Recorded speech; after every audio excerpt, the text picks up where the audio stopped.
Hello, everyone, and thank you so much for being here today, for taking this first step in learning how to self-publish your very own book. I want you to pat yourself on the back because this is something that a lot of people don't do. They might have a story inside of them and it just stays inside of them. They never share it, although there are people out here who are waiting to hear what you have to say. So I definitely want to acknowledge you for taking that first step. And I'm going to help you the best way that I can to help you get that story out. Okay. So without further ado, let's dive into our course, part one of how to self-publish your book. All right. So the agenda today is that we're going to go through the first module together. We'll be covering the entire book writing process from the beginning to the end. With me, you will learn how to structure your book the proper way and also learn about the resources that are available to help you as you finalize the content for Amazon KDP Publishing. Okay, so next slide. So a little bit about me. Here you'll see that I put together a little miniature collage of some of my interests that I have, some of my past experiences, things that I love and whatnot. So you've got pictures, a lot of pictures of my son and I on here. So that lets you know right there that I love my family. And I also am a military veteran, as you can see to the left. I'm in my uniform. I am also a certified personal and executive coach from the CAP Institute. I'm also a Medium blogger. I love to blog and storytell. Those are some of my favorite things that I enjoy doing. And so you can always catch me writing a message or distributing something on the Medium platform. And if you're interested in that, definitely subscribe because I've always got a new, fresh message to share with you all. Aside from that, I have a podcast called Teachable Moments. It's on every directory available to you. So if that's something that you might enjoy listening to, I talk story messages with lessons that are embedded in it. And I usually try to get those out every Sunday. So again, if that's something that sounds like it would interest you, most definitely you can find me on whatever directory that you enjoy the most and follow me.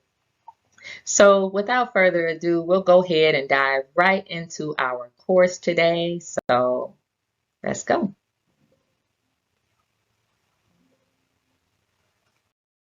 All right, you guys. So some of the questions that we want to stop and ask ourselves before we dive into the book writing process are, the first one is, what specific parts of your life story do you want to share? So when you reflect on that question a little bit, you'll know right away that you probably don't want to share everything. There's something more specific that's at the forefront of your mind that you already have in mind that you want to focus on when writing this book. So another backup question to that is, why are you even writing the book? So that kind of ties together. Asking yourself why exactly you want to write this book in the first place. Is it a message that you feel like a lot of people might be able to benefit from if you are to share it with the world? Is it something that you feel can be freeing to you in expressing your truth? You have to decide what your why is. And I think that's all of us. We all have to ask ourselves that question of, what is it that's pushing us to want to write a book in the first place? Okay. So the second question is, who are you writing your book for?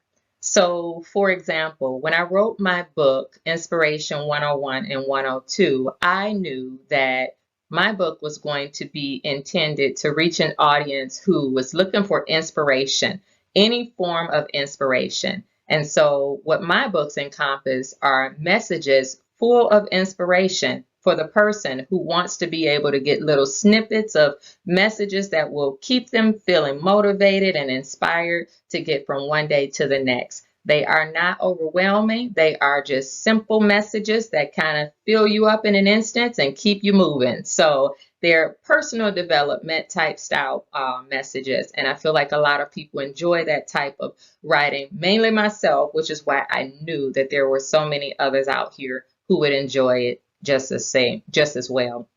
So the next question is, why would they read it? You know, you have to ask yourself, why are your audience members going to want to read your book? What will they learn from it? What are some of the takeaways that you feel like they might be able to take away from it? Because when you can actually be able to define what those things look like, then you can add the value, attach the value to it to from what you took away and what other people are going to be able to gain from your message. The next question is, what type of book is it? Is this a fiction? Is it nonfiction? Is it a personal development style book? Maybe a children's book? You have to decide what type of book interests you the most and what category you believe your message would fall under. And then the last question is, how can it be marketed?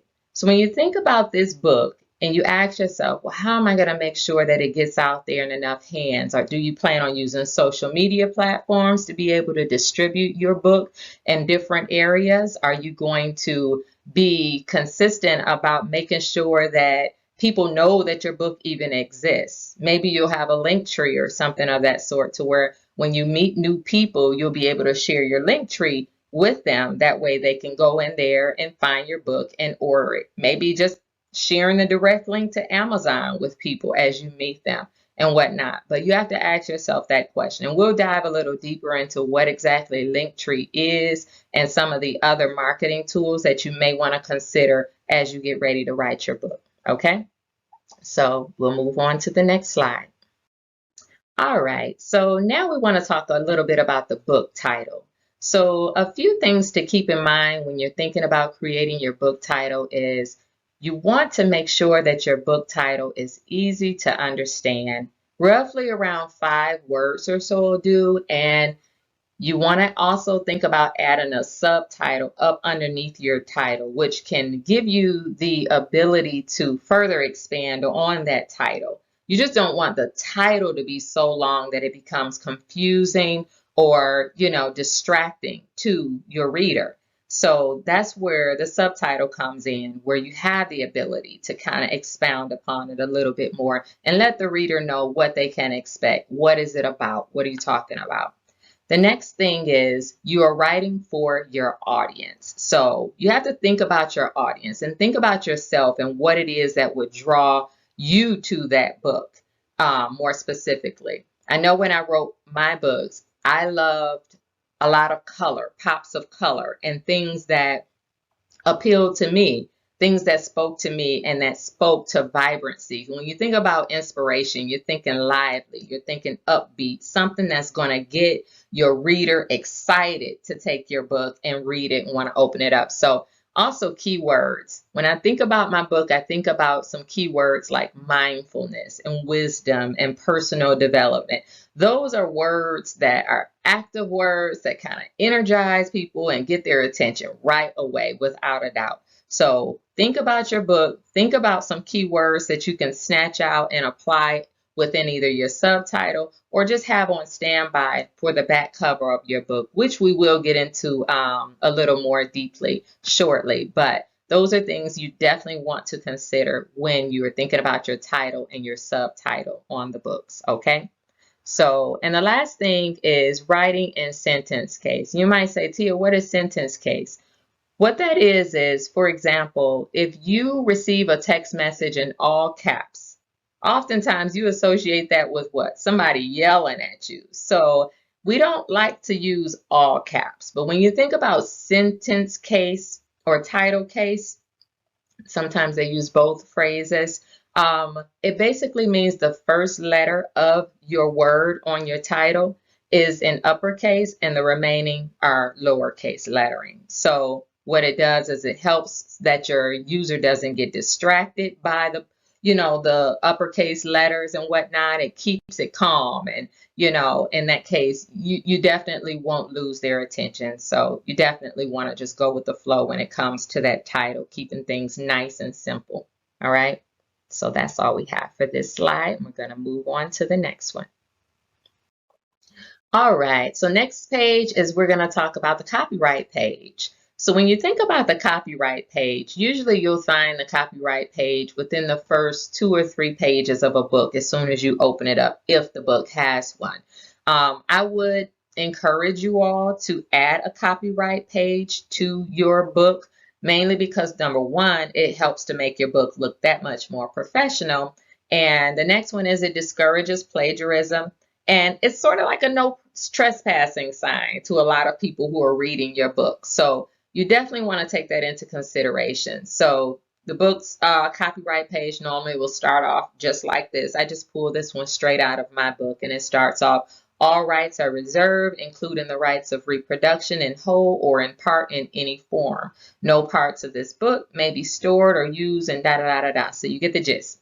So it is something that just further helps to add protection to you. Again, it's not something that's required, but it's something you want to consider. Now, keep in mind, if you choose not to go with the copyright page in your book, it does not mean that your property doesn't belong to you. It's still yours. The moment you authenticate or publish your book, it's copyrighted. But there's something about having the actual page in your book that sort of discourages those people who are looking to steal your content or your information that you have taken the time out and spent a lot of effort in putting together for people who are willing to pay and appreciate it the way that it's supposed to be appreciated. So definitely take that into consideration when you are deciding whether or not you want to add a copyright page to your book or not, okay? So that's all we have for this slide.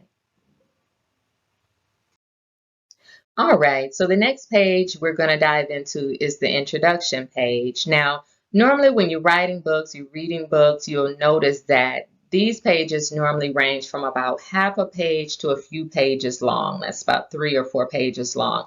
And here, this is where you'll have an opportunity to actually share your personal story with your audience. You're going to have an opportunity to talk about your book and what the reader can expect after they finish reading your book. So you definitely want to take some time out to write your notes and make sure that you're covering all the important areas, because I found that a lot of times people will read the introduction page or the back cover of the book, and that decides or determines whether or not they want to finish reading your book at all. So you definitely want to make sure that you cover everything that you want your reader to know in this area here or at the back of the book. But make it fun, make it exciting, and pull them in. This is your opportunity to pull them in and to just kind of let them be able to connect more with who you really are.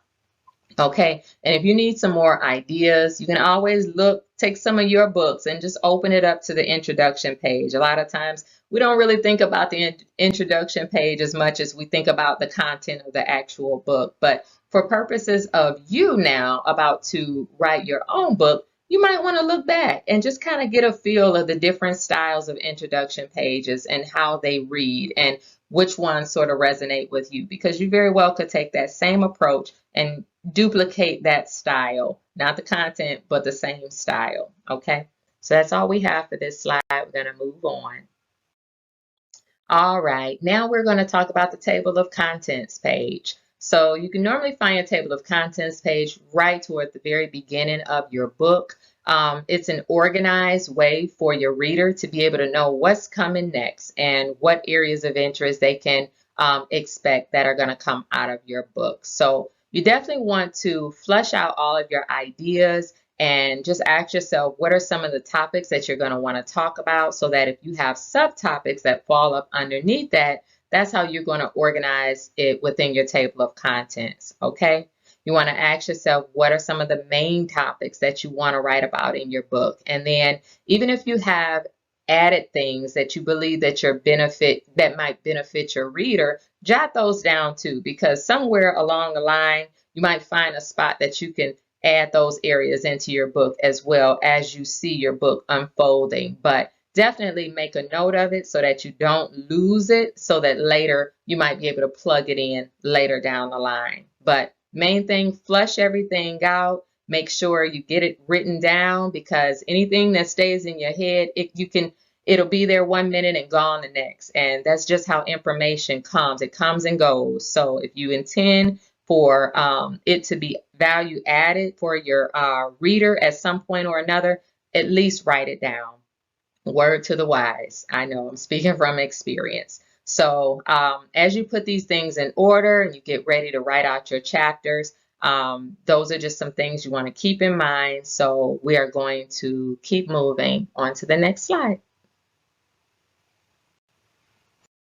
All right, you guys, now we are going to just kind of unpack the table of contents just a little bit more. And as I said before, the table of contents is that section that is going to help guide you through your writing process. It's going to keep you in line with what's coming next, what came before, and whatnot. So I just wanted to let you know that there are a couple different styles that I'm familiar with that I wanted to share with you. So the first style is similar to the way that I wrote my book.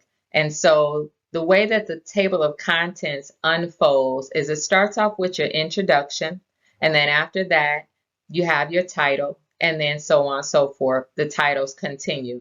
And so because I had so many titles, I felt like this style worked the best for me. I did not have any subtitles that would fall up underneath them. It was very cut and dry. This was the title. I had no subtitle, and so I just made it in a list format just like that.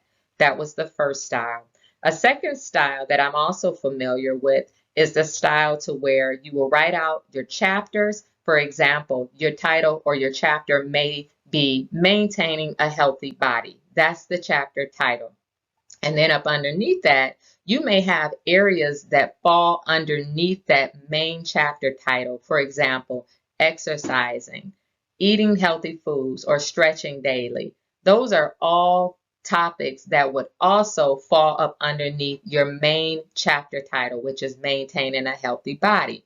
And the same thing for your next chapter, Maintaining a Healthy Mindset, whereas you're talking about meditation and praying daily or daily affirmations. Those things fall up underneath the mindset chapter title. And so it's up to you to decide which style is going to work best for you. Like I said, if you don't have sub elements that are going to fall up underneath your main title, then you may want to go with that first style. But if you do have sub elements that are going to fall up underneath that primary chapter title, then you may want to use that bullet format style. Okay?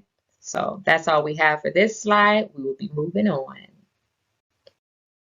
All right, you all, now we are at the additional pages to include section where we talk about just extra pages that you feel are important to you adding for your readers' knowledge. So the first one we're going to talk about is the About the Author page. Now, normally you can find this page towards the back of your book.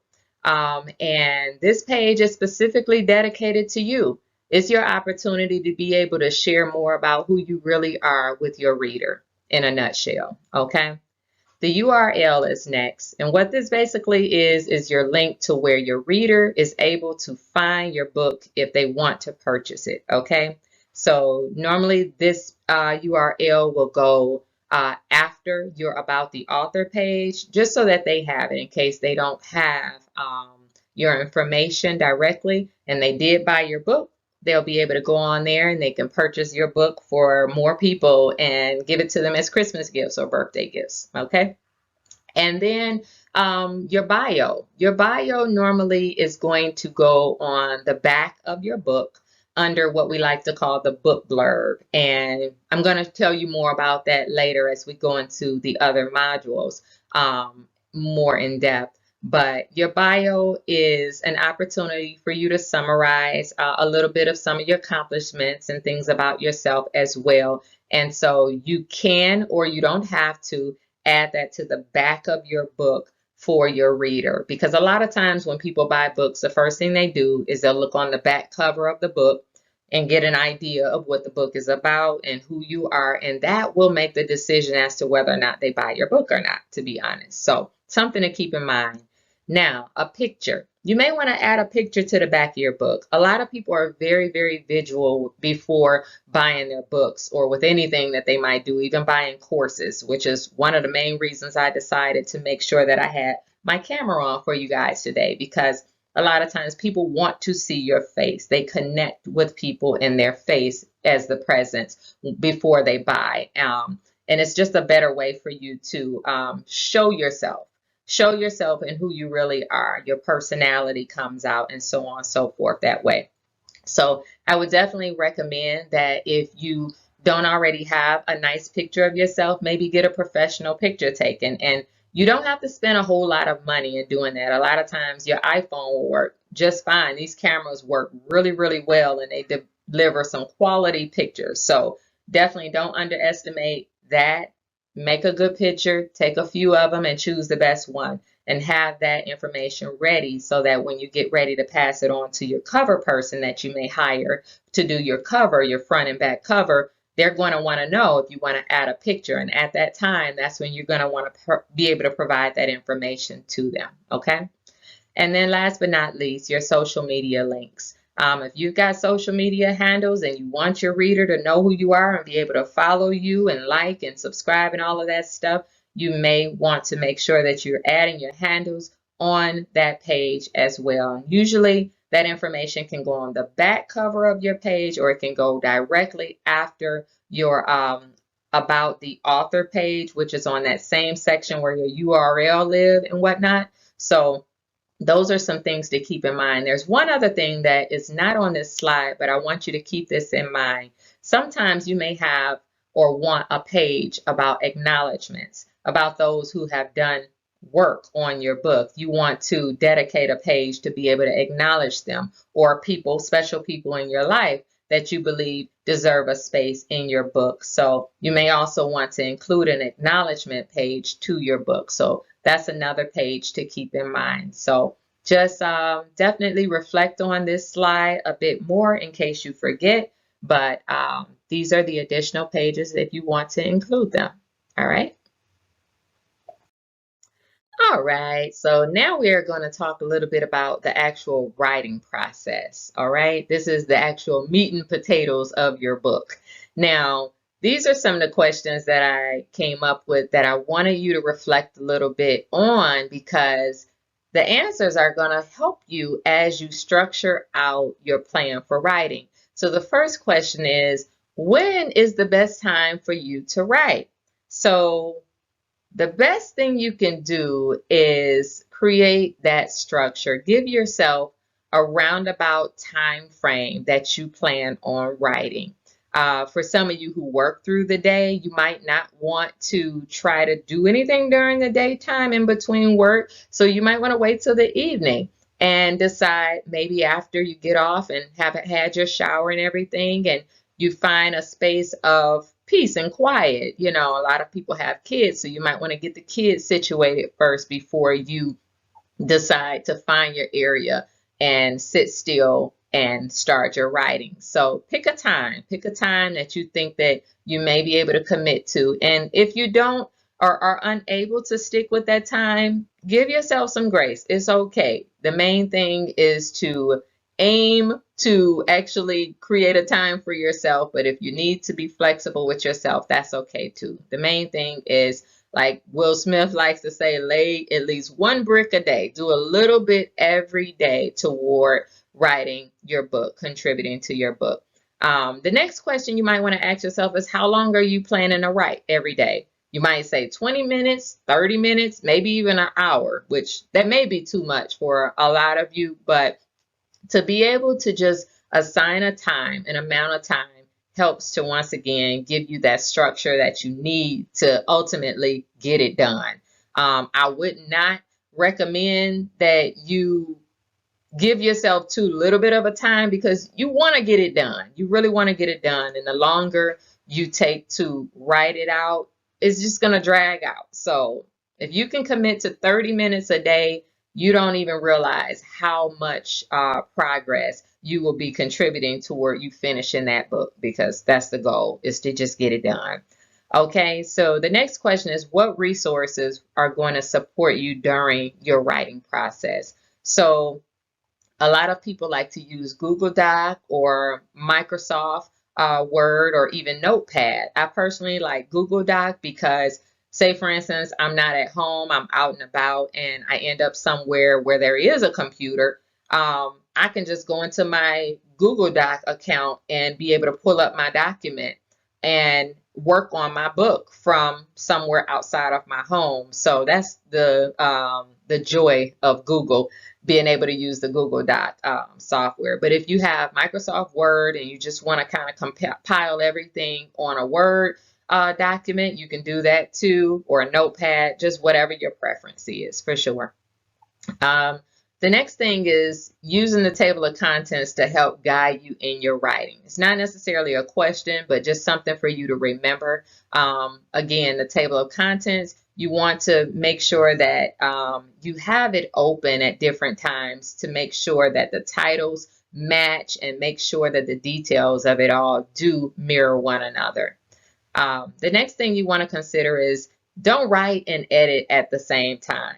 A lot of times your focus is divided when you do that. The main thing you want to do is focus on getting that message out to your reader, because that's the most important thing. That is what you are aiming for, is to get your message out there for them to be able to learn and grow and have value added to their lives because you took the time out to write your book. So I would not recommend that you divide your attention in trying to edit your work while you're writing the content. Stay focused, stay in the zone, do what you need to do. And on the back end, if you need to hire an editor or edit it yourself, then you can do that. But right now, the focus is to just get it done and get it out of your hands, okay?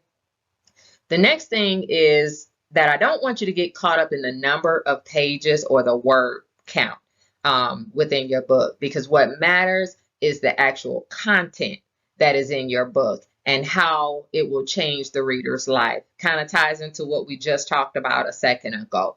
A lot of times it's, you can compare that to social media, the likes and whatnot, and don't focus on that so much, because all it's going to do is distract you. You don't want to get distracted. You want to stay in the zone as much as you possibly can.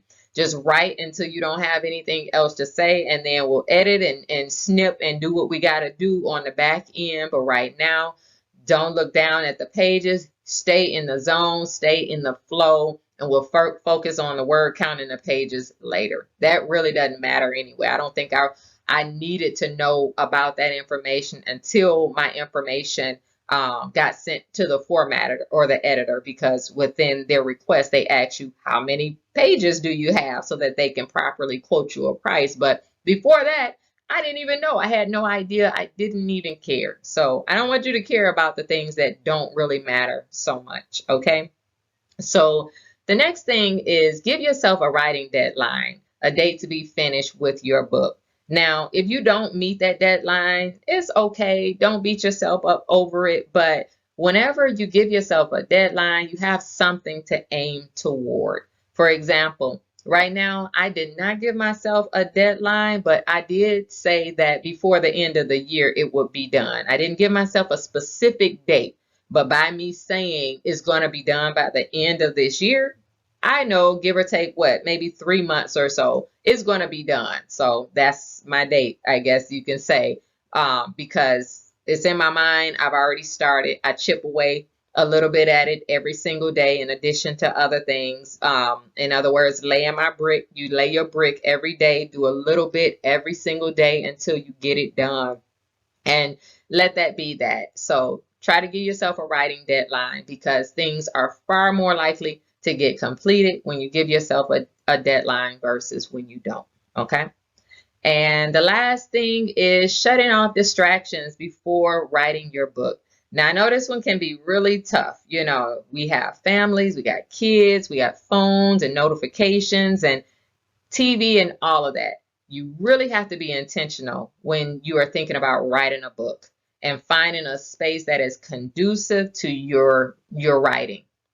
Some people even find a closet. If that closet is quiet and you got enough space, you go in there and you shut that door. You make sure the kids and the family are all together and situated first, and then you go in and you sit down and you block out all the noise. You turn off your notification. If you're able to, you can leave your phone outside of that area so that you are not further distracted. But definitely make sure, because if there is anything that will slow you down, is distractions. And we know in the world that we live in, everything can be a distraction, no matter how big or small it is. So we really have to set the scene for ourselves in order to reach our goals in a timely manner. Okay, so that's all we have for this slide. We are moving on to the next one. All right, so now we are talking about the back cover, you all. So I know we spoke about this a little bit before in regards to the statement that's on the back of the book, whereas a lot of readers like to flip your book over to gain an understanding of what your book is going to be all about. And like I said before, a lot of readers make that determination based off what's on your back cover of your book.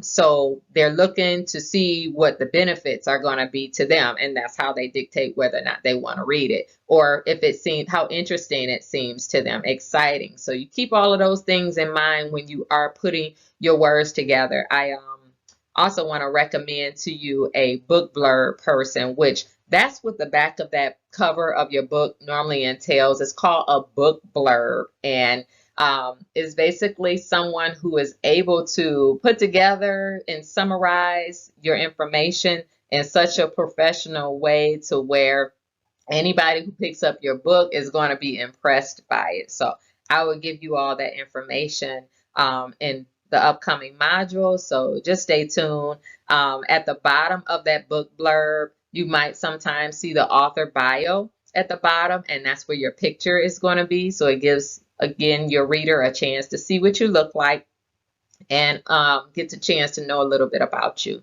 I'm going to show you where you can go to hire someone to do your book blurb for you and who I actually use for my first 2 books. So just stay tuned, and we're moving on to the next slide. All right, everyone. So it looks like we made it to the end of this first module. Just want to say thank you for staying with me. I have my link tree up here if you are interested in any services that I may be able to provide for you, as well as my 2 books. Go to this link tree here. I also provide coaching one-on-one services, whereas at the end of these modules, if you still feel as though you may need some one-on-one help with writing your book, which is totally fine, you'll be able to reach out to me and schedule an appointment, and we can work together and get that done. The main thing is to get it taken care of and closed out so you can leave behind your very own legacy and have something to be proud of yourself for. So again, thank you for staying with me. Stick around for the next module coming soon. Thank you. All right, hello there, you all, and welcome back to Module 2 of the How to Self-Publish Your Book course. And in this module here, we are going to be talking about proofreading and editing your book, okay? So first and foremost, I would like to introduce you guys to this site called Fiverr that I love to use. I literally have used this site for pretty much everything regarding my book, and even some things outside of my book. So if you look at the top here along this header, you will see that they have quite a bit of services that they offer to you. So you might want to check that out. But just going forward, I'd like to use this page. All right, you guys, welcome back. This is module number 3 of the How to Self-Publish Your Book course. And as you'll see on the screen here, I've brought us back to the Fiverr site. Today in this video, we're going to talk about formatting your book. So on the screen here, you'll see that I have another one of the sellers who I hire to format my book. His name is Mahabub. And Mahabub did not work with me on the first one, but he worked with me on my second book. And when I say he took my book from a 1 to a 10, it is not an understatement. Formatting really can do that for your book, especially if you find a really good formatter. So Mahabub, I would highly recommend him to you all. As you can see here, Mahabub has 4.9 stars and over 1,000 reviews. So that just gives you an idea of how many customers he has had and how long he's been on Fiverr. So just going to scroll through his page a little bit to give you all a feel for some of his work so that you can see what I mean. So let's see, we'll click on my portfolio here, and I'm just going to give you an idea of what formatting your book is going to look like. As you can see, he has added some creative designs to the left of this person's book, and he's just really made it look very beautiful. I'm just going to click through a few for you so you can see what I mean.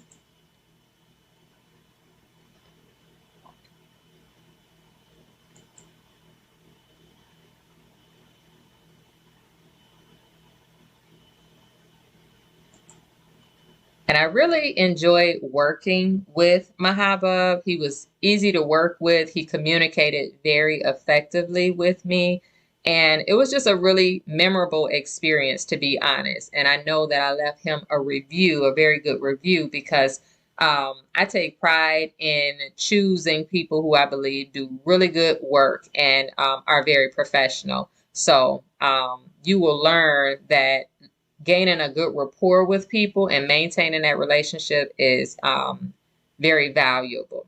So just wanted to give you that. So in Mahabub's case, he does not have actual prices listed for everything.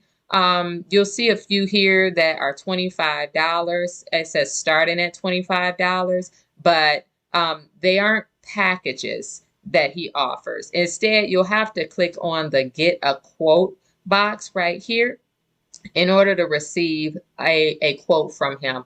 I'm sure he's going to want to know your page count, and he's got specific questions that he will ask you, and you'll find those out as you go forward in contacting him and expressing interest in him. He will send you an invoice which explains everything that you need to know, and it has specific questions that he wants to know from you so that he can give you an accurate quote for your book.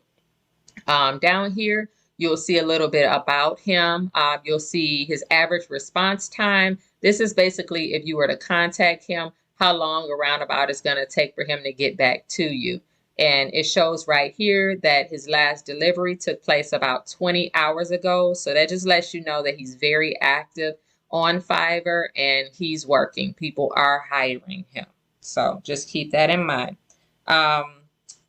Let's see, we're just going to scroll down and you can see all of these great reviews that people have written about him. On the left-hand side, you'll see his skills listed here. He's got skills in book formatting, layout, design, Adobe InDesign, KDP, Amazon Kindle, book cover design, and so on and so forth. It lets you know all of his credentials right here as well. Now, when it comes to formatting your book, you definitely, when you message the seller, you want to let them know. Now, this is in case you would like your book in both paperback as well as ebook form. You're definitely going to want to request a quote for formatting for Kindle as well as Amazon paperback. Because when you receive your delivery, you're going to want to receive both of those from them. So keep that in mind. For my formatting, I paid around about $30 for my book to be formatted, but it was a really great investment in my book because the first time around I had a different seller and he did a good job, but sometimes it pays to switch out and go with someone else who has a better style because it really can take your book up a notch. So again, you always want to take a minute to go through their reviews and see what the people are saying about them and whether or not you want to work with them. Formatting helps to make your book look very professional. It takes it from basic. You don't want your book to look basic. So definitely consider hiring a formatter to do your book. So I believe that is it for this video here. Again, if you would like to hire a different formatter, all you have to do is go up here to this search box and type in book formatting. And here we, on this page alone, we see 5,649 service personnel available that you can choose from. And they have prices from $40 to $95, and it just varies depending on what you are looking for. Again, if you're interested, click on the person's profile, read about them, see what the people are saying in the reviews before you make your decision, and then you go from there. So I'm just kind of slowly scroll down. and they'll show you examples. And sometimes you just pick out one of those examples and say to the seller, I would like my book to be formatted like this. And it just kind of takes a lot of the guesswork out of it for you. So that's about it for this video. And I will see you all in the very next module. Thank you.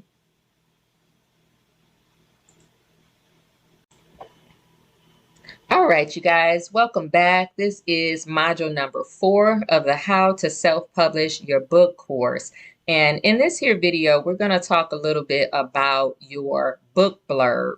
And basically what that is the text that rests on your back cover, like this one here on this page right here.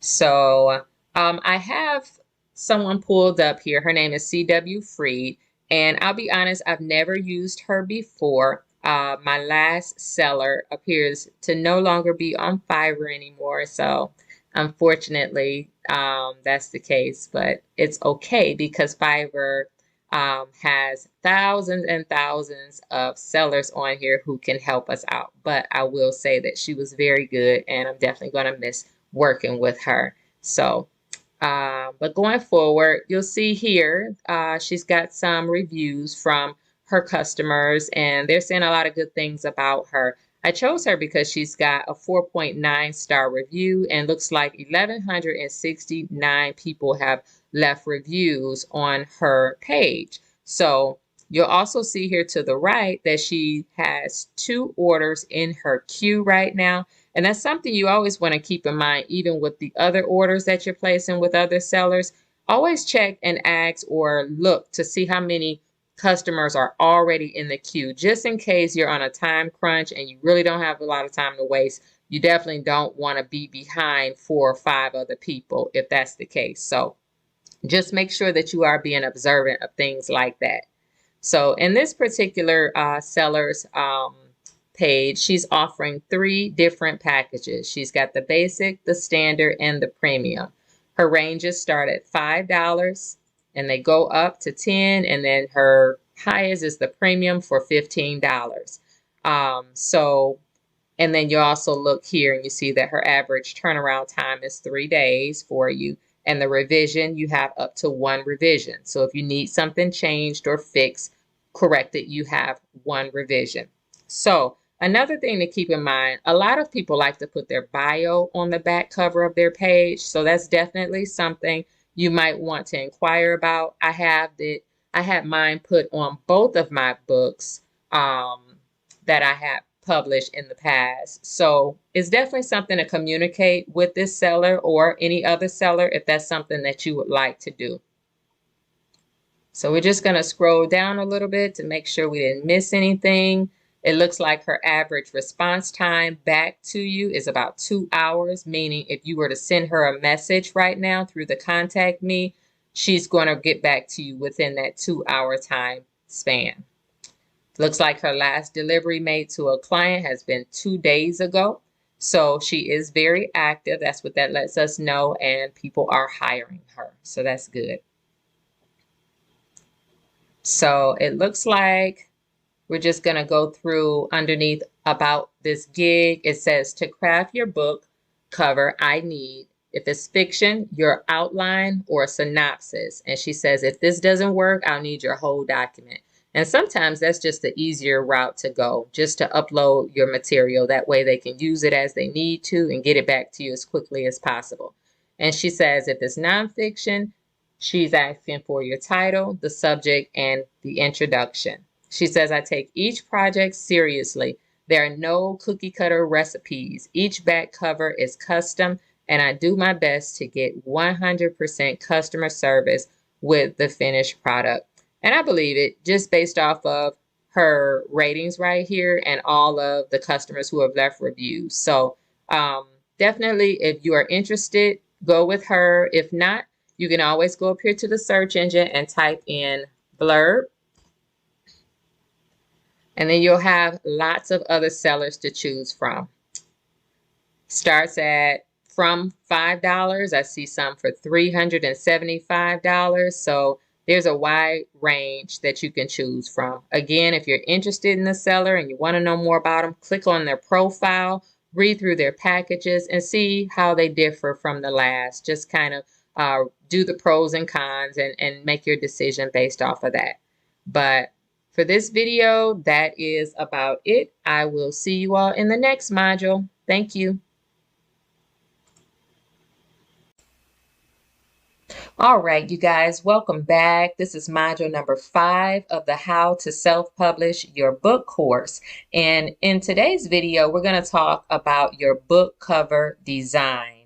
And here on the screen, we've got Peter, who I have worked with for my last 2 book covers. And let me say, Peter did an excellent job on both of my books. And for my next book, I intend to go back to Peter and allow him to do my 3rd cover as well. He's just that good.